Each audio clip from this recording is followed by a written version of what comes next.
Hello everyone. अपने पिछले कुछ वीडियोस में हम एरियल फ़ोटोग्राफ्स के बारे में काफ़ी जानकारी प्राप्त कर चुके हैं। एरियल फ़ोटोग्राफ्स की ज्योमेट्री, टाइप्स और भी बहुत कुछ जो है हम पढ़ चुके हैं। और आज के इस वीडियो में हम वायु फ़ोटो चित्र की व्याख्या के बारे में जो है थोड़ी सी जानकारी प्राप्त करेंगे, डिस्कशन करेंगे इस ऑनलाइन सेशन में। इंटरप्रिटेशन ऑफ एरियल फ़ोटोग्राफ्स, या अर्थात कि जो एरियल फ़ोटोग्राफ्स ली जाती हैं उसकी प्रक्रियाएं हम पहले देख चुके हैं। तो एरियल फ़ोटोग्राफ जो ली जाती हैं उससे उसकी व्याख्या कैसे की जाए, उससे सूचना कैसे निकाली जाए। क्योंकि जो एरियल फ़ोटोग्राफ्स ली जाती हैं वो जैसा कि आप सामने देख रहे हैं, एरियल फ़ोटोग्राफ जो है ऐसी नहीं होती है कि उससे हम एकदम से सूचनाएं निकाल सकें। उससे सूचनाएं निकालने के लिए हमें जो है बहुत सारी चीज़ों की जानकारी होनी चाहिए। उन्हीं जानकारियों को लेकर जो है आज हम लोग इस वीडियो में है। तो वायु फ़ोटो चित्र की व्याख्या के लिए व्याख्या का मतलब ये है कि हम जो है जो फ़ोटो चित्र हमने लिए हैं उससे सूचनाएं कैसे निकालें, क्योंकि सूचनाएं निकालेंगे तभी तो जो है रिमोट सेंसिंग का असली उद्देश्य पूरा होगा। ये ठीक है कि सुदूर संवेदन के रूप में एरियल फ़ोटोग्राफ़ी एक बहुत बढ़िया चीज़ है, एक बहुत उम्दा चीज़ है, लेकिन जब तक हम एरियल फ़ोटोग्राफ से जानकारी नहीं निकालेंगे, यानी कि एरियल फ़ोटोग्राफ्स की व्याख्या नहीं करेंगे, तब तक जो है रिमोट सेंसिंग का कार्य पूरा नहीं होता है। तो चलिए शुरू करते हैं। आज के इस वीडियो में हम देखेंगे कि प्रतिबिंब व्याख्या क्या है, यानी कि हम इंटरप्रिटेशन किसे कहते हैं, इंटरप्रेटर कौन है या व्याख्याकर्ता कौन है, प्रतिबिंब से सूचनाएं कैसे निकाली जाएं, ठीक है, और प्रतिबिंब व्याख्या के लिए आवश्यक चीज़ें कौन सी चाहिए हमें, प्रतिबिंब की गुणवत्ता को प्रभावित करने वाले तत्व कौन से हैं, यानी कि जब हम प्रतिबिंब लेते हैं, एरियल फ़ोटो लेते हैं, तो कौन से तत्व हैं जो उसकी गुणवत्ता को प्रभावित करते हैं, और जब हम प्रतिबिंब की व्याख्या करते हैं तो कौन से तत्व जो है उसे प्रभावित करते हैं। तो ये कंटेंट है आज के वीडियो का। तो हम आगे बढ़ते हैं। सबसे पहले तो जो है हमें ये पता होना चाहिए कि वायु फ़ोटो से सूचना प्राप्त करने में हमें कठिनाइयाँ क्या होती हैं। जैसे सामने का जो है एरियल फ़ोटोग्राफ आप देख रहे हो, इससे कितनी सूचनाएं जो है आप निकाल सकते हो, कितनी सूचनाएं निकाल सकते हैं हम इससे कि ये क्या है। बहुत मोटा मोटा हम यही जान सकते हैं, क्योंकि ये कंजस्टेड है तो शायद कोई अर्बन एरिया हो सकता है, कोई इंडस्ट्रियल एरिया हो सकता है, रेजिडेंशियल एरिया हो सकता है, नगरीय क्षेत्र है, गांव का क्षेत्र तो नहीं है। लेकिन इसके अलावा और क्या जो है हम सूचना निकाल सकते हैं।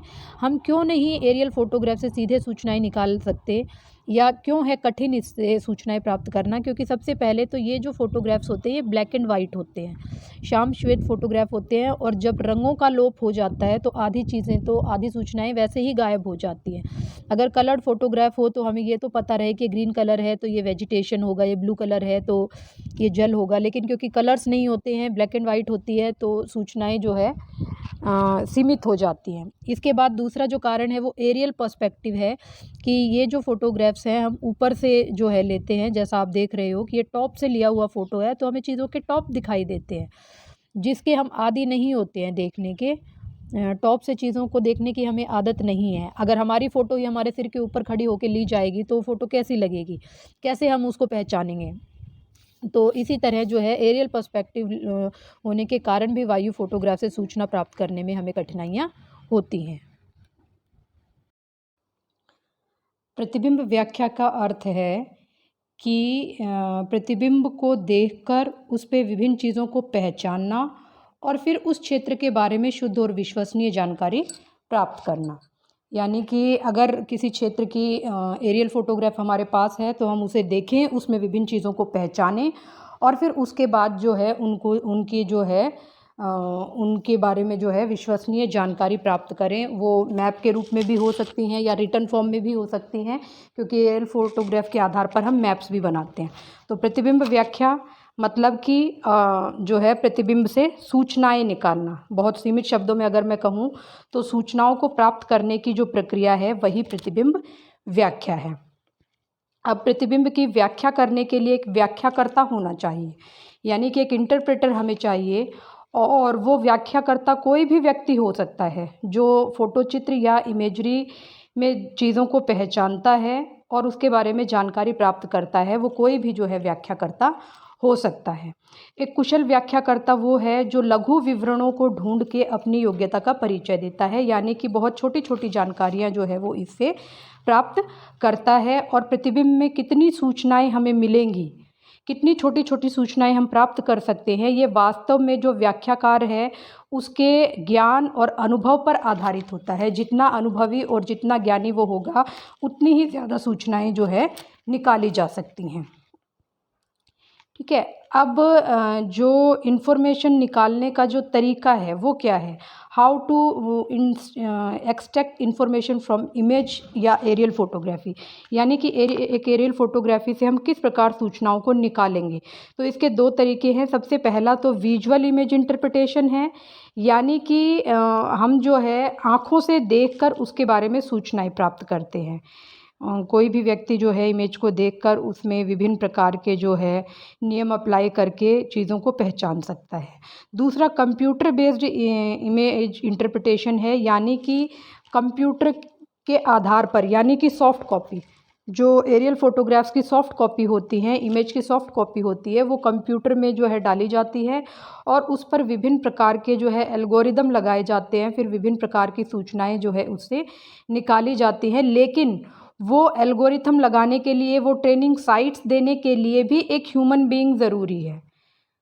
ठीक है। तो अगर कंप्यूटर बेस्ड इंटरप्रिटेशन हम कर रहे हैं तो भी हमें मानवीय ज्ञान की आवश्यकता होगी, और अगर विजुअल इमेज इंटरप्रिटेशन कर रहे हैं तो हमें होगी ही होगी। विजुअल इमेज इंटरप्रिटेशन में कंप्यूटर का यूज़ तो नहीं होता है, लेकिन जो है कुछ उपकरण होते हैं, कुछ इंस्ट्रूमेंट्स होते हैं जिनका यूज़ किया जाता है, जैसे कि जो है हमारा स्टीरियोस्कोप होता है। ठीक है। तो उसकी सहायता से जो है विजुअल इमेज इंटरप्रिटेशन किया जाता है। अब प्रतिबिंब व्याख्या के लिए कुछ आधारभूत चीज़ें हमें चाहिए। जब हम किसी जगह का प्रतिबिंब हमारे पास है तो उसकी व्याख्या करने से पहले हमें जो है कुछ आधारभूत चीज़ें चाहिए, और वो क्या है कि जिस क्षेत्र की एरियल फोटोग्राफ हमारे पास है वहाँ का मानचित्र या स्थलाकृतिक मानचित्र हमें चाहिए, क्योंकि मानचित्र वो चीज़ है जिस पर जो है सारी चीज़ें स्पष्ट रूप से अंकित होती हैं। स्थलाकृतिक मानचित्र पर तो जो है सांस्कृतिक और प्राकृतिक सारे तत्व दर्शाए गए होते हैं, है ना। तो वो जो स्थलाकृतिक मानचित्र है या मानचित्र है उस क्षेत्र का, एक तरफ हम वो रखें और एक तरफ हम एरियल फोटोग्राफ रखें तो हमें सूचनाओं को निकालना बहुत आसान हो जाएगा। इसी प्रकार जिस क्षेत्र का वायु फोटो हमारे पास है वहाँ उस क्षेत्र की जो है कुछ भौतिक और मानवीय विशेषताओं की जानकारी जो है व्याख्याकर्ता को होनी चाहिए। यानी मान लीजिए कि अगर हम हिल एरिया की जो है पर्वतीय क्षेत्र की एरियल फोटोग्राफ हमारे पास है, तो पर्वतीय क्षेत्र की वनस्पति कैसी होती है, पर्वतीय क्षेत्र का क्लाइमेट कैसा होता है, वहाँ की मृदा कैसी होती है, वहाँ के जीव जंतु कैसे होते हैं, इस तरह की सूचनाएं जो है व्याख्याकर्ता के पास होनी चाहिए।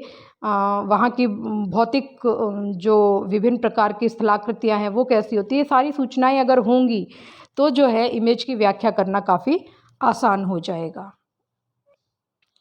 अब प्रतिबिंब की गुणवत्ता को प्रभावित करने वाले कारक क्या हैं, यानी कि कौन से कारक हैं जो कि प्रतिबिंब की गुणवत्ता को प्रभावित करते हैं। प्रतिबिंब की यानी कि जो प्रतिबिंब हम ले रहे हैं उसकी क्वालिटी अच्छी आए, इसके लिए हमें जो है क्या क्या चीज़ें ज़रूरी है। सबसे पहले है कि क्वालिटी ऑफ फिल्म जो है वो होनी चाहिए, या सेंसर की कैरेक्टरिस्टिक्स होनी चाहिए। जो एरियल फोटो कैमरे में जो हम फिल्म का यूज़ करते हैं वो फिल्म और जो कैमरा है उसकी वो जो है बहुत उम्दा क्वालिटी के होने चाहिए, ताकि जो है प्रतिबिंब अच्छा आए। कैमरा और इंस्ट्रूमेंट जितना अच्छा होगा उतनी ही अच्छी जो है इमेज आएगी। दूसरा, सीज़न एंड टाइम जो है एरियल फोटोग्राफ का प्रॉपर होना चाहिए। ये हम पिछले वीडियोस में देख चुके हैं कि सीज़न हमारा शीत ऋतु के बाद का होता है जो सबसे बढ़िया होता है, और टाइम जो है या तो दोपहर से पहले का या दोपहर के बाद का, जब सूर्य का जो एंगल है वो 30 डिग्री होता है। इसी प्रकार एटमॉस्फेरिक इफ़ेक्ट जो है, एटमॉस्फेरिक इफ़ेक्ट यानी कि जो वायुमंडल है वो हमारा साफ़ होना चाहिए प्रतिबिंब लेते समय। अगर बादल होंगे, विभिन्न प्रकार के जो है कोई और जो है वायुमंडलीय अवरोध होंगे तो जो इमेज की क्वालिटी है वो अच्छी नहीं आएगी। इसी प्रकार resolution and scale of imaging system, scale और रेजोल्यूशन।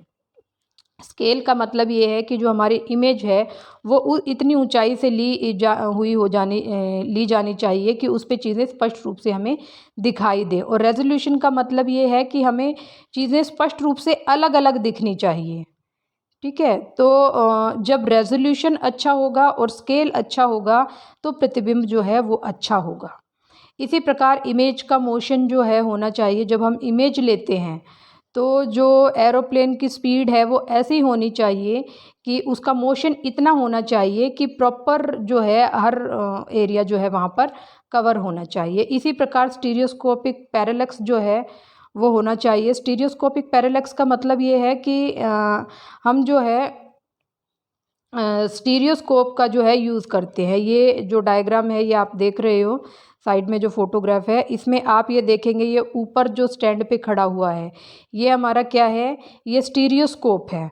और नीचे जो है दो एरियल फोटोग्राफ्स हैं, ये कंटिन्यूस एरियल फोटोग्राफ्स हैं। ठीक है, ये जो है कंटिन्यूस एरियल फोटोग्राफ्स हैं। इनको एक साथ रखकर स्टीरियोस्कोप से देखा जाता है और उसका पैरेलक्स जो है बनाया जाता है। क्योंकि स्टीरियोस्कोपिक पैरेलक्स अगर हम बनाएंगे तो हमें चीज़ों की जो है ज़्यादा अच्छे से समझ आएंगी। स्टीरियोस्कोप से यूज़ करने पर हमें चीज़ों का 3D व्यू मिलता है, यानी कि लंबाई चौड़ाई के साथ हमें ऊंचाई भी इसमें दिखाई देती है, जिससे चीज़ों को समझना आसान हो जाता है। ओके, इसके बाद एक्सपोजर एंड प्रोसेसिंग है। एक्सपोजर एंड प्रोसेसिंग का मतलब ये है कि एरियल फोटोग्राफ्स लेते समय जो है कैमरे का एक्सपोजर प्रॉपर होना चाहिए, उसकी प्रोसेसिंग जो है प्रॉपर होनी चाहिए, तो हमारे प्रतिबिंब की क्वालिटी जो है वो अच्छी आएगी। अब हम चलते हैं अपने अगली स्लाइड पे। वायु फोटो की व्याख्या को प्रभावित करने वाले कारक। वायु फोटो की व्याख्या को प्रभावित करने वाले कारक, यानी कि जब हम वायु फोटो की व्याख्या करते हैं तो कौन कौन से कारक हैं जो उसको प्रभावित करेंगे। जैसे सबसे पहले है लक्ष्य की दृश्यता, यानी कि हमें एरियल फोटोग्राफ पर जो है लक्ष्य जो चीज़ हमें देखनी है वो स्पष्ट रूप से विजिबल होनी चाहिए। ठीक है, हम जो है व्याख्या एरियल फोटो की तभी कर पाएंगे जब हमें चीज़ें उस पर स्पष्ट रूप से दिखाई देंगी। उसके बाद है लक्ष्य की अंतर्निहित विशेषताएं। लक्ष्य की अंतर्निहित विशेषताओं का मतलब ये है कि एक्चुअली जो एरियल फोटोग्राफ होता है वो किस सिद्धांत पर काम करता है, सुदूर संवेदन के सिद्धांत पर काम करता है कि जो परावर्तन, प्रकाश का जो परावर्तन होता है वो फिल्म पर अंकित होता है। ठीक है, अब परावर्तन हर वस्तु का अलग अलग होता है, तो ये जो अलग अलग वस्तु का अलग अलग परावर्तन है, यही इसकी अंतर्निहित विशेषता है। क्योंकि अलग अलग वस्तुएं अलग अलग परावर्तन करती हैं, इसीलिए वो जो है हमारी एरियल फोटोग्राफ पर अलग अंकित होती हैं। तो इस तरह लक्ष्य की अंतर्निहित विशेषताएं जो है, चीज़ों का रिफ्लेक्शन जितना बढ़िया होगा उतनी ही अच्छा जो है हमारी जो है व्याख्या चीज़ों की होगी। इसी प्रकार वायु फोटो की गुणवत्ता। अभी जो हमारी पिछली स्लाइड है जिसमें हमने देखा कि ये जो है सारी वायु फोटो की गुणवत्ता है। ठीक है, ये वायु फोटो की गुणवत्ता है कि फिल्म अच्छी होनी चाहिए, प्रॉपर सीजन एंड टाइम पे लिया जाना चाहिए, वायुमंडल स्वच्छ होना चाहिए, रेजोल्यूशन और स्केल अच्छा होना चाहिए। तो ये सारे के सारे जो है हमारी क्या है, वायु फोटो की गुणवत्ता है। इसी प्रकार प्रतिबिंब तथा इसकी पृष्ठभूमि के बीच आभा या छटा विषमता। इसका मतलब क्या है कि प्रतिबिंब पर जो वस्तुएं अंकित है उसका जो पीछे का बैकग्राउंड है या उसकी जो पृष्ठभूमि है उनके बीच जो है कंट्रास्ट होना चाहिए। आपकी आपकी जो फ़ोटो है, फ़ोटो में जो ऑब्जेक्ट है और उसका बैकग्राउंड है उसके बीच कंट्रास्ट होना चाहिए। हम जनरल फ़ोटो भी जब कहीं लेते हैं तो कंट्रास्ट देखते हैं। काले जो है हम हरे कपड़े पहन के हरे पेड़ के पास खड़े हो जाएंगे तो वो फ़ोटो इतनी जो है क्लियर नहीं आएगी, उसमें कंट्रास्ट नहीं आएगा। लेकिन अगर हम ऑपोजिट बैकग्राउंड लेंगे तो वो जो है फ़ोटो क्लियर आएगी। तो इस प्रकार जो है प्रतिबिंब में जो वस्तु है और उसके जो बैकग्राउंड है उसके बीच कंट्रास्ट होना चाहिए। और ये जो कंट्रास्ट है ये बढ़ाया भी जा सकता है। जैसे हम फ़ोटो डेवलप करते टाइम जो है बैकग्राउंड चेंज करते हैं या विभिन्न प्रकार की जो है वो करते हैं। तो इस तरह जो है इसकी जो है हम उसको कंट्रास्ट को बढ़ा सकते हैं। इसी प्रकार का जो है पांचवा पॉइंट है कि प्रतिबिंब की तीक्ष्णता या शार्पनेस, यानी कि जो शार्प होनी चाहिए, हमारी जो इमेज है वो शार्प होनी चाहिए। जो हम जनरल फ़ोटो भी हम देखते हैं तो उस पे जो है शार्पनेस होती है अलग अलग रंगों की, तो वो शार्पनेस जो है इमेज पर होनी चाहिए। और ये जो शार्पनेस है, ठीक है, ये शार्पनेस जो है मैनुअल तरीके से बढ़ाई जा सकती है। इसी प्रकार जो है स्टीरियोस्कोपिक पैरेलक्स की विशेषताएं हैं कि जो जिस एरियल फोटोग्राफ की हमें व्याख्या करनी है उसका जो है स्टीरियोस्कोपिक व्यू जो है हम ले। ये पीछे की स्लाइड में मैं आपको बता चुकी हूँ कि स्टीरियोस्कोपिक व्यू मतलब कि जो है इंस्ट्रूमेंट की सहायता से दो ओवरलैपिंग जो हमारी एरियल फोटोग्राफ्स है उनको एक करके देखा जाता है। इसी प्रकार जो है ये जो इमेज इंटरप्रिटेशन हमने किया, विजुअल इमेज इंटरप्रिटेशन, जिसकी अभी तक हमारी बात चल रही थी, इसके कुछ एलिमेंट्स है, कुछ जो है तत्व हैं, इसके कुछ एलिमेंट्स हैं। ये एलिमेंट्स जो है एक्चुअली बहुत महत्वपूर्ण है। ये जो एलिमेंट्स हैं, elements of visual image interpretation, ये तत्व बहुत ज़रूरी हैं। कौन कौन से तत्व हैं जिनके आधार पर हम जो है विजुअल इमेज इंटरप्रिटेशन कर सकते हैं? तो ये वैसे बहुत इम्पॉर्टेंट हैं और इनके सब के बारे में एक एक के बारे में विस्तार से हमें जानकारी होनी चाहिए। लेकिन क्योंकि ये वीडियो बहुत लंबा हो जाएगा तो इसमें एक बहुत जो है जनरल सा मैं आपको इसके बारे में बता रही हूँ, लेकिन अगली वीडियो जो है वो इनमें से एक एक तत्व के बारे में विस्तार से होगी। ठीक है, तो elements of visual image interpretation के एलिमेंट्स क्या क्या है, यानी कि हमें किन किन चीज़ों का ध्यान रखना होता है। सबसे पहले है आभा या टोन, यानी कि जो परावर्तित प्रकाश की मात्रा है वो इमेज पर अंकित होती है। और क्योंकि परावर्तन अलग अलग होता है, रिफ्लेक्शन अलग अलग होती है, तो आभा भी अलग अलग होती है। जो ग्रे टोन्स आप देखते हैं किसी भी एरियल इमेज पर, किसी भी एरियल फोटोग्राफ पर जो है विभिन्न प्रकार की जो आभाएं हैं, जो टोन है, ग्रे शेड्स हैं, उसी को जो है हम आभा कहते हैं। इसी प्रकार टेक्सचर है हमारा, टेक्सचर है यानी कि गठन। टेक्सचर का मतलब ये है कि कोई इमेज पर कोई वस्तु जो है स्मूथ दिख रही है, रफ दिख रही है, इसका मतलब गठन से है। आकार या साइज़ तो बहुत जो है इम्पॉर्टेंट है। किसी भी वस्तु का आकार जो है महत्वपूर्ण होता है। इमेज पर हम आकार के माध्यम से पता लगा सकते हैं कि ये जो है क्या वस्तु हो सकती है। ठीक है, इसी प्रकार जो है आकृति या शेप जो है, कोई शेप जो है शेप देखकर भी हम जो है किसी चीज़ को पहचान सकते हैं। आकृति देख यानी कि शेप, किसी वस्तु की शेप क्या है। जैसे जो है हमें पता है कि जो नदी है वो एक जो है घुमावदार मोड़ लिए हुए होती है, तो और दूसरी तरफ जो नहर है वो बिल्कुल सीधी होती है। तो इस तरह हम शेप के आधार पर जो है वस्तुओं की जानकारी प्राप्त कर सकते हैं। इसी प्रकार परछाई है या शैडो है। शैडो दो तरह से काम करती है इमेज पर। एक तो शैडो जब किसी चीज़ की पड़ती है तो हमें ये पता चलता है कि धरातल से ऊंची है या नीची है। कोई वस्तु ऊंची है और उसके बिल्कुल ऊपर टॉप से आपने जो है एरियल फोटोग्राफ ले ली, तो उसका केवल टॉप दिखाई देगा, आप उसको पहचान ही नहीं पाओगे कि ये धरातल से ऊंचा है या नीचा है। और दूसरी तरफ उसका जो है जब हम जो है उसका तिर्यक फ़ोटो लेंगे तो वो हमें तिरछा दिखाई देगा, उसकी फ़ोटो इमेज पर पड़ेगी तो हमें पता चलेगा कि ये ऊंचा है या नीचा है। दूसरी तरफ परछाई कई विवरणों को छिपा भी देती है। इसी प्रकार प्रतिरूप है या पैटर्न है, यानी कि किस तरह का पैटर्न जो है एरियल फोटोग्राफ पर किसी चीज़ का है। चौकोर जो है अगर वेजिटेशन हमें दिखाई दे रही है चौकोर आयताकार क्षेत्र में, तो इसका मतलब ये हमारी जो है फसल हो सकती है। इसी प्रकार ऊंचाई जो है विजुअल इमेज इंटरप्रिटेशन में बहुत इम्पॉर्टेंट है और इसके लिए हमें स्टीरियोस्कोप की आवश्यकता होगी। इसी प्रकार लोकेशन, यानी कि कोई किसी वस्तु की जो लोकेशन है, इस एरियल फोटोग्राफ की लोकेशन क्या होगी, ये पर्वतीय क्षेत्र की है या मैदानी क्षेत्र की है, पठारी क्षेत्र की है। इसी प्रकार एसोसिएशन, यानी कि चीज़ें जो है आपस में संबंधित होती हैं। ठीक है, एक दूसरे से जो है एसोसिएशन के द्वारा भी हम सूचनाएं निकाल सकते हैं। अब ये जो एलिमेंट्स ऑफ इमेज इंटरप्रिटेशन हैं, एलिमेंट्स हैं, इनमें इनका एक ऑर्डर है, ठीक है। इनका एक ऑर्डर है कि ये जो है एलिमेंट्स हैं, इनमें कुछ प्राइमरी हैं, कुछ सेकेंडरी हैं, कुछ टर्शरी हैं और कुछ हायर ऑर्डर है।